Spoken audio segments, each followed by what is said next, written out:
Hi there. I'm Bumi. I'm a pharmacist of 33 years and a wellness strategist. Welcome to Live for Your Liver podcast. If you've ever felt stuck, unheard, or just plain exhausted trying to figure out your liver condition, you're not alone. I have been there. And this space shares real stories, practical tools, and the gentle guidance I wish I had. This podcast is not for anything other than educational and informational purposes only, and it's not intended to diagnose, treat, cure, or prevent any medical conditions. Always consult with your healthcare provider before making any changes to your health or wellness routine. I have a wonderful and amazing friend that we just met recently, Gary Waters Sr., who brings hope to those with liver struggles. We can always use hope, especially, in this world of all the things that is going on and also while we're navigating our health challenges. So welcome, my good friend, and happy to have you here. Happy to be here. So before we start, let's talk briefly, just tell us briefly about yourself. I'm 51 years old. I've been dealing with liver disease now since I was 18 years old. I've also been dealing with diabetes since I was about the last 24 years. And sometimes I think some liver disease itself, I think sometimes it can end up opening the door, so to speak, to other health complications. Of course, a healthy lifestyle and not having one can also open the doors to other health complications other than liver disease. But right now, I'm considered well compensated cirrhosis, but well compensated. Good. Thank you. Thank you for sharing that. And, a lot of people are undergoing these challenges and they're looking at, some are afraid because they've seen so many lives gone. And, during my time, I was too. I was very afraid. I didn't know what will happen, especially when after losing, loved ones. And, with hope, like you share, you don't have to, you don't have to die. You can live well. No, not at all. When I first heard it, I thought it was a death sentence. Immediately, that's the first thing that comes to my mind. Oh my Lord, it's a death sentence, but it's really not. No, It's a definite lifestyle change, but it's not a definite death sentence. exactly. So all we have to do is change our lifestyle Yes, and, do what we have to do, to get better. And some people actually are really completely healed. It happens. And it's good for people to know that, that can happen to them too. If you take the necessary steps, the body can heal itself, especially liver. You know, liver is the only organ that can actually regenerate itself, which is remarkable. So I'm so glad that you're here. And, to everyone watching, happy World Hepatitis Day. Uh, if, being World Hepatitis Day and 296 million worldwide are actually experiencing this. And there are some who are under the radar, which we all know, especially when it comes to liver struggle. People, because of the stigma, because of the shame, because the fear, they're afraid to talk. They're afraid to come out and, and share. And I really applaud you for coming out because it is tough, which I understand. Because the way that that a lot of outsiders look at people who have liver issues, they think maybe they've done something wrong. yes. There's a And lot of that out there, a lot of fear of being yeah, judged, and it ex shouldn't ex be, but it is. exactly. I did experience that. I don't know if you did. I did experience that, and that was what actually one of the reasons why I decided that this podcast is going to be launched to prevent people from the fear, to let Yes, people know that they can share their story without being afraid. You didn't do anything wrong. right. Sometimes life, life comes at you that It you have no does. control over, but it's how you accept and how you deal with that life that will actually make you forge ahead. If you were to talk to someone who has hepatitis B or any liver struggle, what would you tell them? What would you say to them to give them that hope? I would tell them, first of all, to learn all you can possibly learn about whatever you're causing your liver disease. Because the more you can learn, the more knowledge you can acquire, that helps to overcome that fear of the unknown.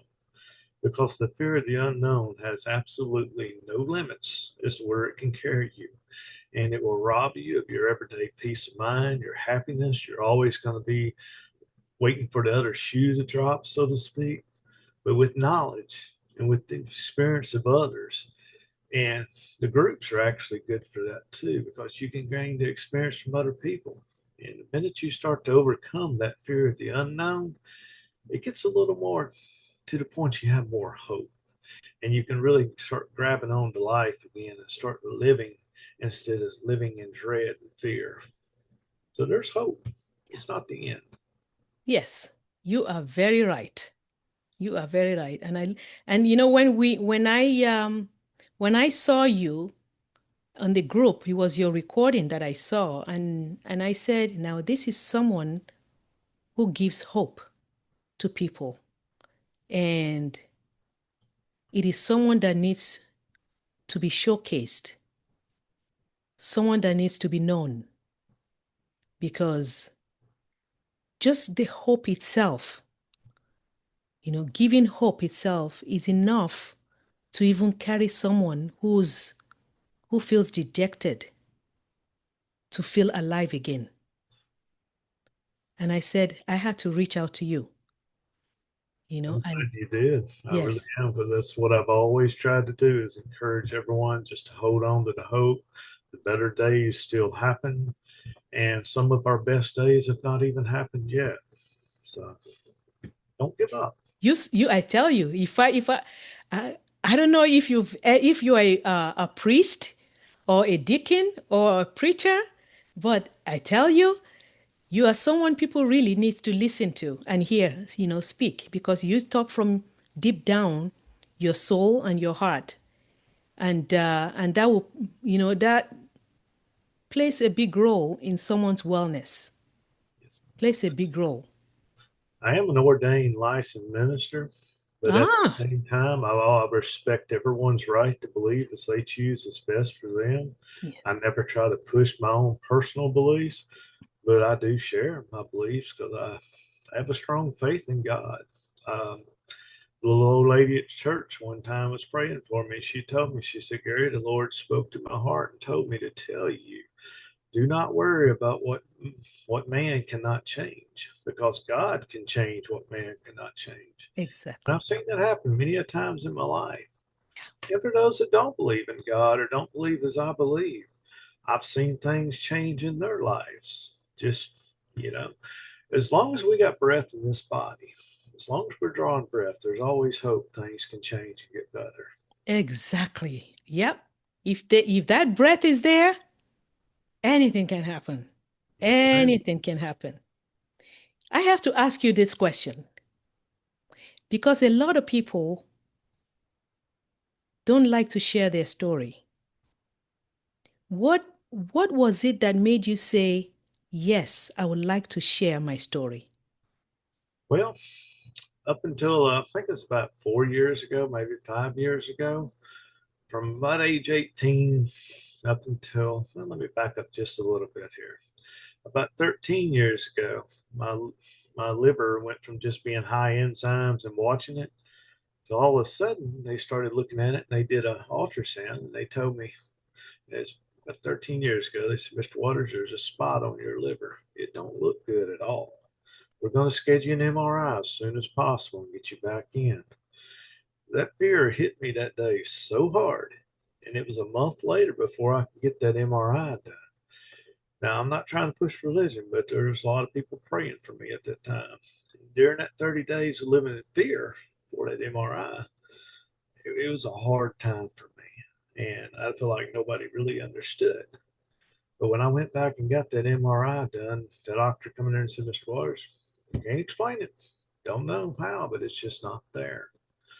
Of course, me and my belief, I know why it's not there. I know the Lord changed what I could not change. But if you go back 4 years ago, things started changing again for me a little bit. I had a good run there for about, 10 or 11 years, nothing really too bad out of the ordinary. But I went to the doctor. I went to have my gallbladder removed. The surgeon come back and said, Mr. Waters, it looks like you got a little cirrhosis going on. Like, oh Lord, the first thing hits your mind, Yeah. death sentence. And it put a lot of fear in me. Yeah. It took me 8 months to get in with GI. I got in with GI. They did another MRI, and I go to a teaching hospital.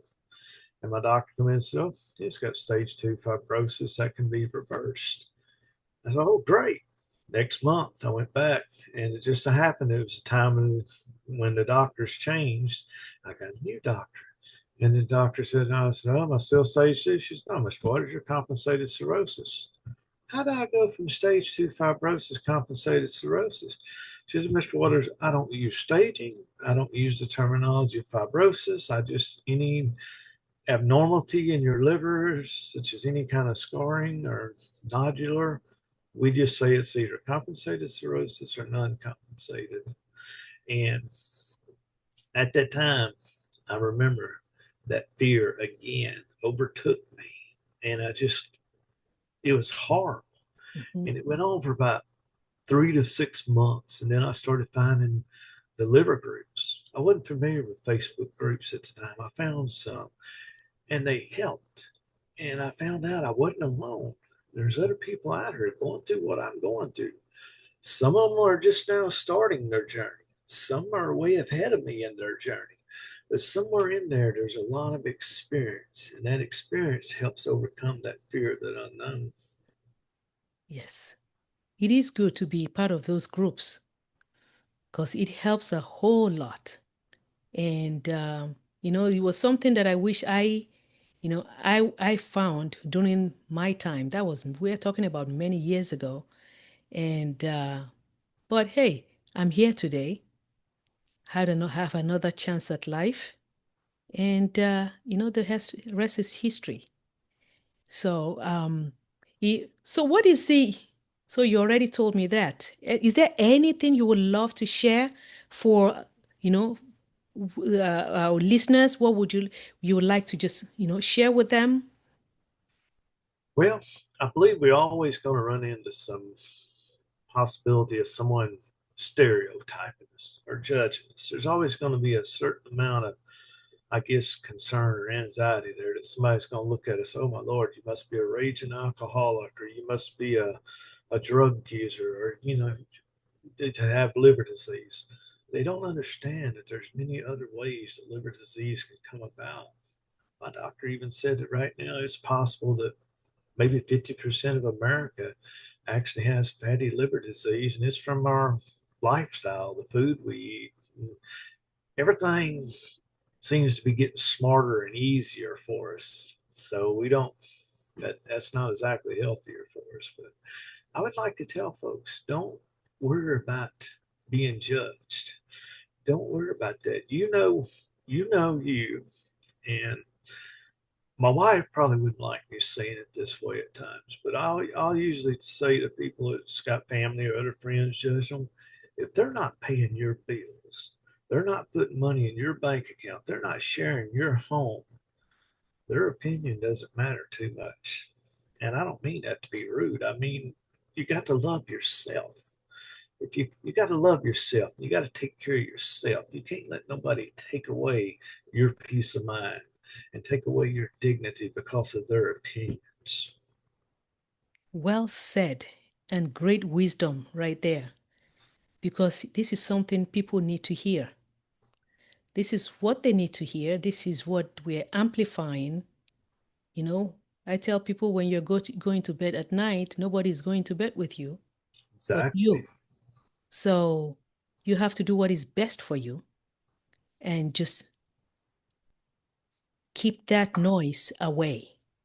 so you can focus. And there's so much thank you for that wisdom and that advice. I really appreciate you for coming here today. And thank you, everybody, for sharing this space with me. If this episode resonates with you, be sure to subscribe to my channel and don't forget to grab your 7-day liver reset checklist. It's a gentle daily guide to help you reconnect with your body and support your liver naturally. You're also invited to our Live for Your Liver community. It's on Facebook, and we'd love to welcome you there. If you'd like to have a chat about your health, you can scan the QR code, and I'm willing to discuss with you. Healing is possible, and you don't have to walk this alone. So until next time, be gentle with yourself and remember, live for your liver because it silently supports you. Yes, indeed.